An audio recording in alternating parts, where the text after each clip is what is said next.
அதிசய 10. இந்த திருப்பெருந்துறையிலே அருளிய இந்த அதிசய 10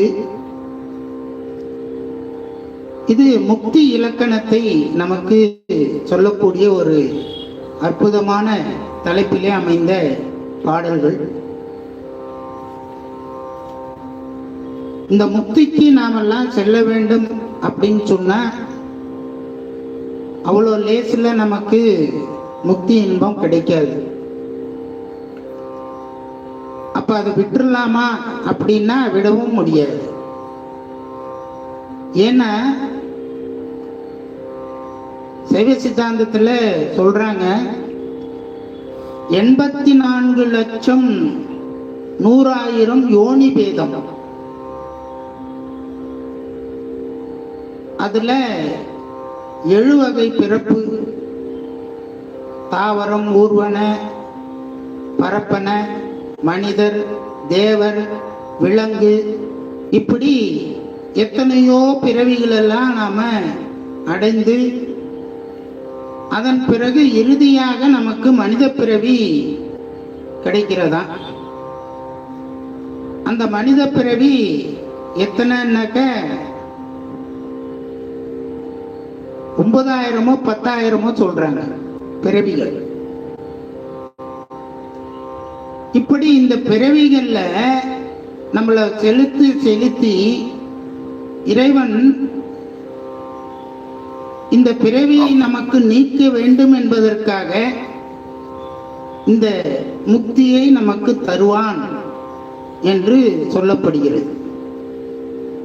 அப்ப இந்த முக்தியை நாம் பெறுவதற்கு என்ன செய்ய வேண்டும் அப்படின்னா ஒண்ணும் இல்லை.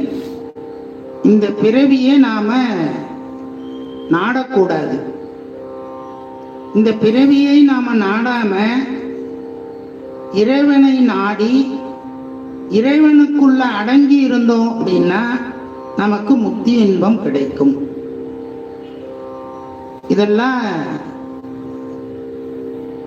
ஞானிகளுக்கு மிக எளிமையாக புரியும். அதனால்தான் முக்தி எதன் வழியா கிடைக்கும் அப்படின்னா 16 நெறிமுறைகளை வைத்தார்கள். அந்த 16 நெறிமுறைகள்ல கடைசியா இருக்கிற நெறிதான் ஞானத்தில் ஞானம். ஞானம் இருந்தா மட்டும்தான் முக்தி கிடைக்கும்.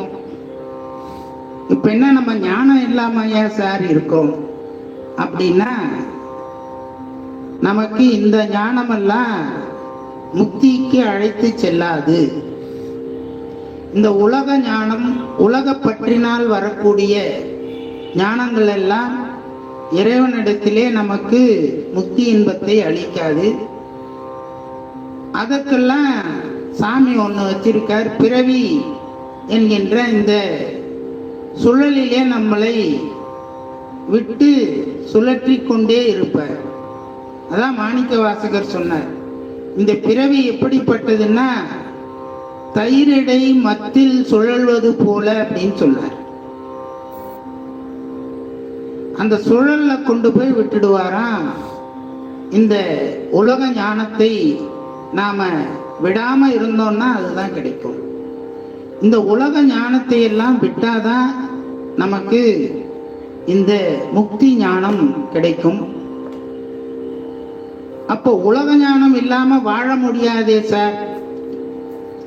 எத்தனையோ செல்வங்கள் இருந்தாதான் இந்த உலகத்தை நாம கடந்து செல்ல வேண்டியதா இருக்கு அப்படின்னா அதுக்கும் ஒரு வழி வைத்திருக்கிறார்கள். இந்த உலக இன்பத்தை நாம கக்கின சோறு போல கருதி அதிலே பற்று இல்லாமல் வாழ வேண்டும் என்பதுதான் ஞானிகளுடைய ஒரு அற்புதமான ஒரு சித்தாந்த வாக்கியத்தை நமக்கு கொடுக்கிறார்கள். அப்படிப்பட்ட ஒரு முக்தி இலக்கணத்தை மாணிக்க வாசக பெருமான் வெறும் 10 பாடல்ல பாடி நமக்கு புரிய வைக்கிறார். அப்படின்னா 10 பாடல்ல அடக்கிறார். ஞானி இல்லையா அவர்? அந்த அதிசயப்பத்துல முக்தி இலக்கணத்துல இந்த 10 பாடல்ல முக்தி நமக்கு எப்படி கிடைக்கும் அப்படின்றத ஒரு பட்டியல் போட்டு கொடுக்கிறார். அந்த 10 பாடலை இப்பொழுது நாம் விண்ணப்பம் செய்வோம்.